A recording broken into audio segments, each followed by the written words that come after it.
সুপ্রিয় দর্শক, আসসালামু আলাইকুম। আপনাদের সবাইকে স্বাগত জানাচ্ছি এখনকার আলোচনা। আপনাদের সঙ্গে আছি আমি সিরাজুল ইসলাম। দর্শক, মার্কিন প্রেসিডেন্ট ডোনাল্ড ট্রাম্প বলেছেন ইরানের উপর আর হামলা নয়, তার উপরে অর্থনৈতিক চাপ সৃষ্টি করতে হবে। এপাশে মার্কিন প্রভাবশালী senator Chris Murphy, Democratic senator, তিনি বলেছেন যুদ্ধ এখনই বন্ধ করা উচিত, তা না হলে প্রতিদিন ইরান শক্তিশালী হচ্ছে আর আমেরিকা দুর্বল হচ্ছে। আসলে পরিস্থিতি কোথায় গেছে, ডোনাল্ড ট্রাম্প এবং ক্রিস মার্ফির এই কথা থেকে হয়তো কিছু বোঝা যায়। এর ভেতরে ভিন্ন কাহিনী আছে। তেলের দাম কিন্তু আবার বেড়েছে। মার্কিন স্টক এক্সচেঞ্জে অর্থাৎ শেয়ার মার্কেটে উদ্বেগ বেড়েছে। কেন? হরমুজ প্রণালী খোলা নিয়ে। হরমুজ প্রণালী খোলা নিয়ে কী হয়েছে? ইরানের পক্ষ থেকে অন্তত 6টি শর্ত দিয়েছে, সেই 6টি শর্ত মানলেই তবে হরমুজ প্রণালী খোলা হবে। সেই 6টি শর্ত মানা মানে আমেরিকাকে সরাসরি আত্মসমর্পণ করা। এপাশে ইরানের জাতীয় নিরাপত্তা পরিষদে বড় রকমের একটা পরিবর্তন হয়েছে। মহসিন রেজাইকে জাতীয় নিরাপত্তা পরিষদের সচিব করা হয়েছে এবং জাতীয় নিরাপত্তা পরিষদের যিনি সচিব ছিলেন মোহাম্মদ বাকের জুলকাদর, তাকে সর্বোচ্চ নেতা আয়াতুল্লাহ মোস্তফা খামেনির রাজনৈতিক উপদেষ্টা করা হয়েছে। দর্শক, এই বিষয়গুলো নিয়ে এখনকার ভিডিওতে আলোচনা করব। আপনাদেরকে দেখানোর চেষ্টা করব যে আমেরিকা ইরান যুদ্ধ করতে এসে কিভাবে বড় রকমের সংকটে পড়ে গেছে এবং এই সংকট থেকে তারা যে মুক্তির পথ খুঁজছে সেই পথটাও ঠিকমতো তারা খুঁজতে পারছে না এবং তারা সঠিক পথে যাচ্ছে না ভুল পথে যাচ্ছে। আমি আপনাদের কাছে এই বিষয়গুলো তুলে ধরার চেষ্টা করব। সুপ্রিয় দর্শক, আশা করি ভিডিও ভালো লাগবে এবং আপনারা শেষ পর্যন্ত সঙ্গে থাকবেন। আর ভিডিও যদি ভালো লাগে তাহলে লাইক, কমেন্ট, শেয়ার করবেন এবং চ্যানেলটি সাবস্ক্রাইব করে সাথেই থাকবেন প্লিজ। দর্শক, চলুন আমরা বিস্তারিত আলোচনায় চলে যাই। পরিস্থিতি আসলে কি হচ্ছে একদম খুঁটিনাটি বোঝার চেষ্টা করি। মার্কিন প্রেসিডেন্ট ডোনাল্ড ট্রাম্প তিনি বলেছেন যে এখন ইরানের উপর আর হামলা করা হবে না, হামলা দরকার নেই, বরং ইরানের উপরে প্রচণ্ডভাবে অর্থনৈতিক চাপ সৃষ্টি করা দরকার। তাতেই ইরান কাবু হবে, দুর্বল হবে এবং তারা আলোচনায় আসতে বাধ্য হবে। এই জন্য কী করতে হবে? এই জন্যই ইরানের উপরে প্রচণ্ডভাবে নিষেধাজ্ঞা আরোপ করতে হবে এবং হরমুজ প্রণালীতে যে নৌ অবরোধ, ব্লকেট যেটা সৃষ্টি করে রেখেছে, এই ব্লকেটটা অব্যাহত রাখতে হবে। ডোনাল্ড ট্রাম্পের থিওরি। একথা কোথায় বলছেন? একথা তিনি বলেছেন মার্কিন প্রভাবশালী গণমাধ্যম আজকাল খুব চলে এইরকম একটা গণমাধ্যম এক্সিওস, প্রায় মাঝে মাঝে আমার আলোচনা আসে। এছাড়া আমেরিকার রাজনীতি নিয়ে যে সমস্ত খুঁটিনাটি খুব ভেতরের তথ্য তুলে ধরে এইরকম একটা গণমাধ্যম হচ্ছে এক্সিওস। এই এক্সিওসকে ইন্টারভিউ দিয়েছেন গতকাল ট্রাম্প। সেই ইন্টারভিউতে তিনি বলেছেন ইরানের উপরে অর্থনৈতিক চাপ সৃষ্টি করতে হবে। এখন এই জায়গার কতগুলো বিশ্লেষণ প্রয়োজন। আমেরিকা কি আসলে ইরানের উপর অর্থনৈতিক চাপ সৃষ্টি করতে পারছে বা আরও কিভাবে পারবে, কতটা সফল হবে? দেখুন, 47 বছর ধরে ইরানের উপরে নিষেধাজ্ঞা দিয়ে রেখেছে, সামরিক হস্তক্ষেপ করেছে, রাজনৈতিক হস্তক্ষেপ করার চেষ্টা করেছে, ভেতরে বিভিন্ন রকমের নাশকতামূলক তৎপরতা চালিয়েছে, ভিতরে গোলমাল সৃষ্টি করে দেওয়ার জন্য বিভিন্ন সময় অর্থের বিনিময়ে লোকজনকে অস্থিতিশীল করে তুলেছে, গোলযোগ, কেওয়াস, কন্দল এগুলো সৃষ্টি করেছে। এগুলো সব ইরানের পক্ষ থেকে বলা হয় এইভাবে। এবং হাজার হাজার নিষেধাজ্ঞা দিয়েছে, একটা দুইটা না, হাজার হাজার, এবং বিশ্বের কত কোম্পানি, কত ব্যক্তি, কত প্রতিষ্ঠানের উপরে যে নিষেধাজ্ঞা দিয়েছে তার কোনো শেষ নেই। ইরানের উপরে তো দিয়েছেই, ইরানের সাথে ব্যবসা করে, বাণিজ্য চালায়, এইরকম অজুহাত তুলে, অভিযোগ তুলে বিশ্বের কত ব্যক্তি, প্রতিষ্ঠান এবং ব্যবসা কেন্দ্র বা কোম্পানির উপরে নিষেধাজ্ঞা আরোপ করেছে আমেরিকা, তার কোনো ঠিক ঠিকানা নেই। ইরানকে তো সুইফট সিস্টেম, অর্থনৈতিক সিস্টেম, ব্যাংকিং সিস্টেম, কোনো সিস্টেমের ভেতরেই ঢুকতে দেয় না, রাখেনি। বাট ইরান কি মরে গেছে? মার্কিন কর্মকর্তারা এই কথাগুলো যত তাড়াতাড়ি বুঝবে ততই তাদের উপকার হবে, ততই তাদের জন্য লাভ। কি সেই কথা? কথাটা এই যে আমেরিকা ইরানের উপরে যে সমস্ত নিষেধাজ্ঞা দিয়েছে, এমনকি ডোনাল্ড ট্রাম্প আগের টার্মে ক্ষমতা এসে তিনি ইরানের তেল বিক্রি একেবারে জিরো করে ফেলার চেষ্টা করেছিল নিষেধাজ্ঞা দিয়ে, এত কঠোর চাপ সৃষ্টি করলো। কিন্তু ইরানের তেল বেচা কি আটকে রাখতে পেরেছে? ইরানের অর্থনীতি কি আটকে রাখতে পেরেছে? কোনো সময় পারবে না। এত কিছু করার পরে এখন মার্কিন সামরিক কমান্ডারদের কাছে ইমেইল পাঠানো হয়েছে কি, যে ইরানের বিরুদ্ধে অপ্রচলিত কোন পন্থায় বিজয়ী হওয়া যায় সেই পথ খুঁজে বের করো। কি পথ খুঁজে বের করেছে আমি জানি না। তারা সবাই কি তাকে পরামর্শ দিয়েছে কিনা এইটা যে যুদ্ধ বাদ দিয়ে অবরোধ আরোপ করো আর অর্থনৈতিক নিষেধাজ্ঞা আরোপ করো, এইটা পরামর্শ যদি দিয়ে থাকে তাহলে এটাও ভুল। হয়তো বা হতে পারে যে যুদ্ধ থেকে বের হওয়ার কোনো পথ পাচ্ছে না, যুদ্ধে হয়তো উনি একা একা নিজের মতো তাইরে নাইরে গিয়ে বলে দেন যে আমরা বিজয়ী হয়েছে, আমরা জিতেছি বলে যুদ্ধ শেষ করে হয়তো বা বলবে যে আমরা অর্থনৈতিক নিষেধাজ্ঞা দিলাম, হরমুজ প্রণালী থেকে ব্লকেড উঠবে না। হরমুজ প্রণালী থেকে ব্লকেড না উঠলে ইরান কতটুকু ক্ষতিগ্রস্ত হবে? ইরানের তেল যদি চীনা জাহাজে গিয়ে আনে, তাই চীনা জাহাজের উপর হামলা চালাতে পারবে আমেরিকা? যদি তাই না পারে তাহলে ইরানের তেল বিক্রি তো আর কোনো ঝামেলা থাকে না। আমেরিকা যে এই অঞ্চলে ব্লকেড সৃষ্টি করে রাখবে, নৌ অবরোধ সৃষ্টি করে রাখবে, ইরান তো বলেছে মার্কিন নৌবাহিনীর বিরুদ্ধে তাদের যে যুদ্ধটা, সেই যুদ্ধের খুব কাছাকাছি, 0 আওয়ারে পৌঁছার কাছাকাছি টাইম রয়েছে। যদি এখান থেকে ব্লকেড না তুলে নেয় তাহলে ইরান তো শুরু করবে হামলা। কি করবে তখন? বিমান বাহিনী নৌবাহিনী দুটোর সাথেই একসাথে যখন যুদ্ধ করেছে ইরান, তখনই ভয় পায় না। আর এখন শুধু নৌবাহিনীর বিরুদ্ধে যুদ্ধ করবে, ইরান কি সেই ভয় পাবে? মোটেই না। তাহলে মার্কিন প্রেসিডেন্টের যে অর্থনৈতিক চাপ সৃষ্টি এবং নৌ ব্লকেড, এর কোনোটাই কাজ করবে না। হয়তোবা for the time being a কথা বলছে যুদ্ধ বন্ধ করার জন্য, 2 দিন পরে ওটাও বলবে যে এটার দরকার না, আমরা বিজয়ী হয়ে গেছে, আমরা এখন বিজয়ী শক্তি, আমরা চলে গেলাম, নৌ অবরোধ প্রত্যাহার করলাম। হয়তো একটা ডিপ্লোমেসি চালাবে, কাতার, পাকিস্তান, তুরস্ক এদেরকে বলবে যে ভাই তোমরা আমরা যে ওখান থেকে নৌ ব্লকেড তুলে আনবো, তোমরা একটু ব্যবস্থা করো, আমাদের ইজ্জতটা বাঁচুক। হয়তো এমন হতে পারে। তিনি যুদ্ধ কেন বন্ধের কথা বলছেন? যুদ্ধ বন্ধের কথা বলছেন অভ্যন্তরীণ চাপ, সামনে মিড টার্ম ইলেকশন, এছাড়া মার্কিন বাহিনী তো পারছে না। মার্কিন সামরিক বাহিনীর টোটাল যে সশস্ত্র বাহিনী, তার প্রধান জেনারেল ড্যান কেইন তিনি সরাসরি বলছেন যে এই যুদ্ধ করে লাভ হবে না, লস হবে, এই যুদ্ধ বন্ধ করার ব্যবস্থা করা উচিত, বিকল্প ব্যবস্থা খোঁজো, এখান থেকে নিরাপদে সরে যেতে হবে। ঠিক একই কথা বলেছেন ক্রিস মার্ফি, ডেমোক্র্যাট দলের বেশ প্রভাবশালী সিনেটর ক্রিস মার্ফি। তিনি বলেছেন ইরানের বিরুদ্ধে যুদ্ধ বন্ধ করতেই হবে, তা না হলে প্রতিদিন যদি আমরা যুদ্ধ চালিয়ে যাই, এই যুদ্ধে প্রতিদিন আমেরিকা দুর্বল হচ্ছে আর প্রতিদিন ইরান শক্তিশালী হচ্ছে, এতে একসময় আমেরিকা আরও বেশি খারাপ অবস্থায় পড়ে যাবে। তিনি এও বলেছেন, ক্রিস মার্ফি সিনেটর, তিনি এও বলেছেন যে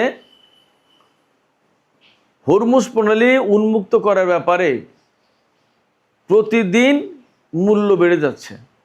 এই মূল্য বেড়ে যাচ্ছে মানে কি? মূল্য বেড়ে যাচ্ছে মানে আমেরিকা আগে দাবি করতো কি, হরমুজ প্রণালী না খুললে আমরা নৌ ব্লকেড তুলব না, এ করতে হবে, তা করতে হবে, বহু হুমকি ধমকি, বহু কিছু করেছে, কোনো কিছুতেই ইরানকে টলাতে পারেনি।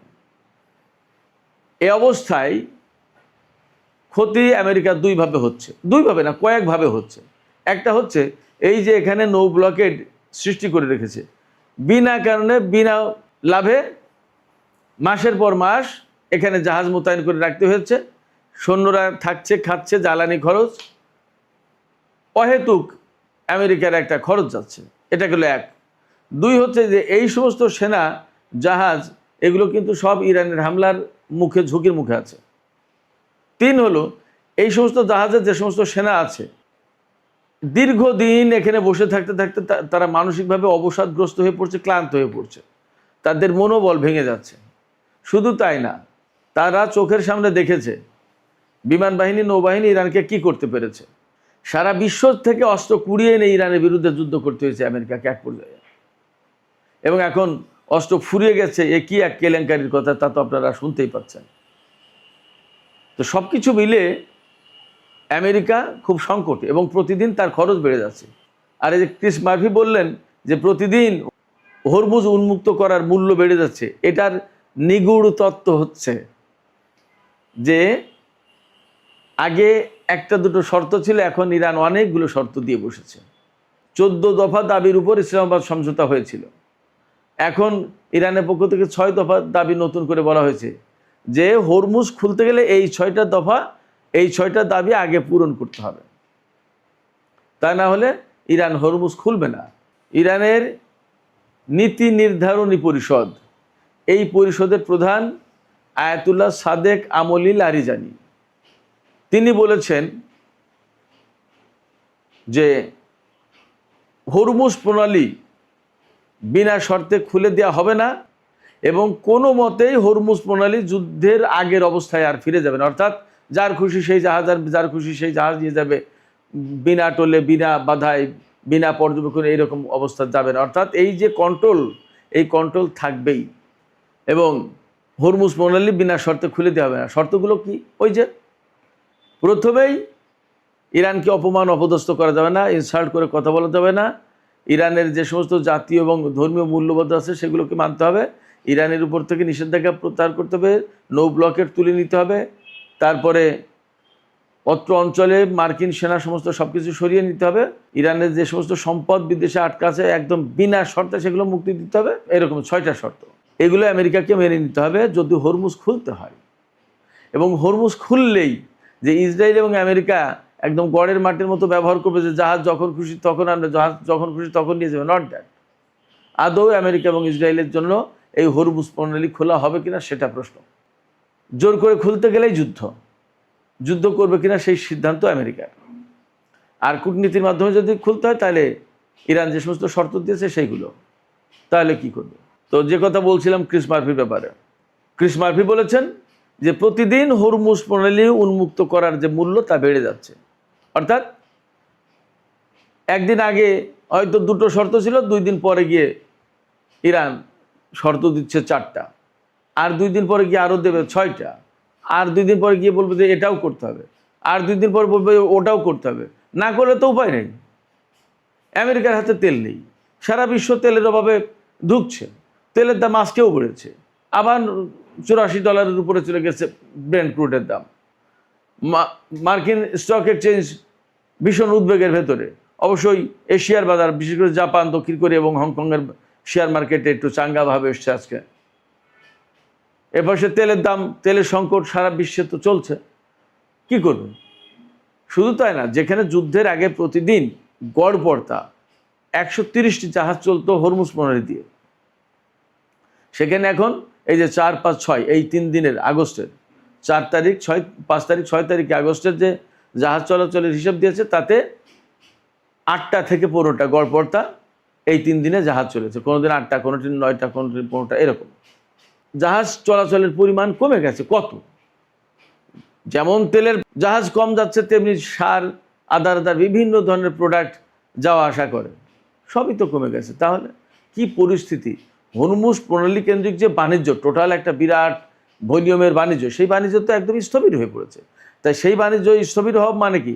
বিশ্বের বিরাট একটা অর্থনৈতিক অংশ স্থবিরতার ভিতরে পড়েছে। তার প্রভাব কি আমেরিকার উপর পড়বে না? গতকালকেই তো আমি ভিডিওতে বললাম যে হরমুজ এই যুদ্ধের পর এখন হরমুজ প্রণালী দিয়ে আমেরিকায় তেল যাওয়ার পরিমাণ একেবারে 0 পজিশনে চলে এসেছে। আমেরিকায় একদম 1 ফোঁটা তেলও যাচ্ছে না এখন। ভাবতে পারেন কি পরিস্থিতি? আমেরিকা প্রচণ্ড রকমের চাপের ভেতরে পড়েছে। এই অবস্থায় তারা যদি ইরানের উপর চাপ সৃষ্টি করতে যায়, সত্যি সত্যি সেটা কাজ করবে না, ব্যাকফায়ার করবে, বুমেরাং হবে, লাভ হবে না। ইরানের উপরে চাপ সৃষ্টি করে বা অর্থনৈতিক নিষেধাজ্ঞা আরোপ করে পারেনি এই পর্যন্ত। কারণ আমি আপনাদেরকে বলি যে আমেরিকা এবং ইসরায়েলের বিরুদ্ধে ইরান যুদ্ধ করছে, সেই আমেরিকা এবং ইসরায়েল তো সামরিক দিক দিয়ে দুর্বল না। এত বড় দুটো শক্তিধর দেশের বিরুদ্ধে অ্যাট এ টাইম যুদ্ধ করেছে ইরান, তাইলে তার সামরিক সক্ষমতা কেমন? সেই সামরিক সক্ষমতা তৈরি করতে গিয়ে তো তাকে টাকা খরচ করতে হয়েছে। তো তার যদি অর্থনৈতিক সক্ষমতা না থাকে তাহলে সে এগুলো করলো কী করে? এ তো শুধু সামরিক সক্ষমতার কথা বলবো। এই যে পরমাণু কর্মসূচি পরিচালনা করা কি 2-1 টাকার ব্যাপার? তার যে বিমান কর্মসূচি, তার যে মহাকাশ গবেষণা, তার যে বৈজ্ঞানিক গবেষণা, যত ক্ষেত্রে ইরান কোন জায়গায় পিছিয়ে আছে। আমার ছেলে তো ওখানে ডাক্তারি পড়ে, আমি তো জানি তাদের মেডিকেল সায়েন্সের ডেভেলপমেন্টটা কী। আরও 1.5-2 বছর 2.5 বছর আগে শুনেছিলাম, খবরও করেছিলাম আমি, যে পৃথিবীতে 2টো দেশের হাতে রোবোটিক সার্জন আছে। আরও 2-2.5 বছর 3 বছর আগের কথা, বা তারও একটু বেশি হবে। সেই রোবোটিক সার্জন আমেরিকার হাতে আছে আর ইরানের হাতে আছে। এবং ফ্যাক্ট হচ্ছে, আমেরিকার হাতে যেটা আছে তার চেয়ে বেশি সফল হলো ইরানের হাতে যেটা আছে। এটা মেডিকেল সায়েন্সের একটা প্রসঙ্গ বললাম। এইডসের, ক্যান্সারের, জটিল জটিল রোগের ওষুধ তৈরি করছে ইরান। তো তাদের মেডিকেল সায়েন্স, ইঞ্জিনিয়ারিং থেকে শুরু করে মহাকাশ গবেষণা, এই যে ক্ষেপণাস্ত্র প্রজেক্ট, রকেট সিস্টেম, এই সমস্তগুলো কি চালানো 2-1 লোকের কাজ, নাকি 2-1 টাকার কাজ? অর্থাৎ আমি বলতে চাইছি, আমেরিকা, পশ্চিমা দেশগুলো এইরকমভাবে নিষেধাজ্ঞা দিয়ে রাখার পরেও তো ইরান এই কাজগুলো করতে পেরেছে। তাহলে নতুন করে নিষেধাজ্ঞা দিয়ে আপনি ইরানকে কি করে আটকাবেন? সেক্ষেত্রে ইরানের সাথে যদি আপনি বন্ধুত্ব না করেন, বা ইরান যদি আপনার সাথে বন্ধুত্ব না করে, তাহলেও অন্তত আপনারা দূরে দূরে থাকেন। যুদ্ধ, কনফ্রন্টেশন এবং এই যে অর্থনৈতিক চাপ, নিষেধাজ্ঞা, এইগুলোর দিকে গিয়ে লাভ হবে না। এই পুরনো চিন্তা থেকে বেরিয়ে আসা দরকার। ডোনাল্ড ট্রাম্প যা বলছেন, এতে কোনো লাভ হবে না। তাকে যদি কেউ সৎ পরামর্শ দেওয়ার মতো লোক থাকে, তাহলে তাদের উচিত ডোনাল্ড ট্রাম্পকে বোঝানো যে ইরানকে আমরা গত 47 বছর ধরে ঠেকাতে পারিনি, দয়া করে এখন আর তার সাথে ওই যুদ্ধ ঝঞ্ঝাট করে লাভ নেই। তার মতো সে থাকুক, আমরা আমাদের মতো থাকি, যার যার অবস্থানে ভালো থাকা যাবে।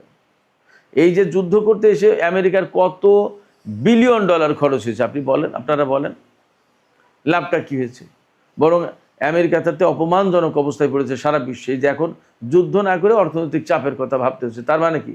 যুদ্ধ করে সে পারছে না, যুদ্ধ করে সে পারেনি। এবং ক্রিস মার্ফি বলেছেন যে এই যুদ্ধে ইরান বিজয়ী হয়েছে, আমেরিকা হেরে গেছে। একদম সরাসরি বলেছেন। আমেরিকা দুর্বল হয়েছে, ইরান শক্তিশালী হয়েছে। তিনি সরাসরি বলেছেন যে এই যুদ্ধ এখনই বন্ধ করা দরকার। সেক্ষেত্রে মার্কিন কর্মকর্তাদেরকে আসলে বাস্তবতা অনুধাবন করতে হবে, তাদেরকে বাস্তবতার আলোকে সিদ্ধান্ত নিতে হবে। কারোর প্ররোচনায় ইরানের সাথে যুদ্ধ করে লাভ হবে না। সুপ্রিয় দর্শক, আর একটা বিষয়, গুরুত্বপূর্ণ একটা ছোট্ট বিষয় আলোচনা করে আমি শেষ করবো এখনকার আলোচনা। সেটা হচ্ছে যে ইরানের আইআরজিসির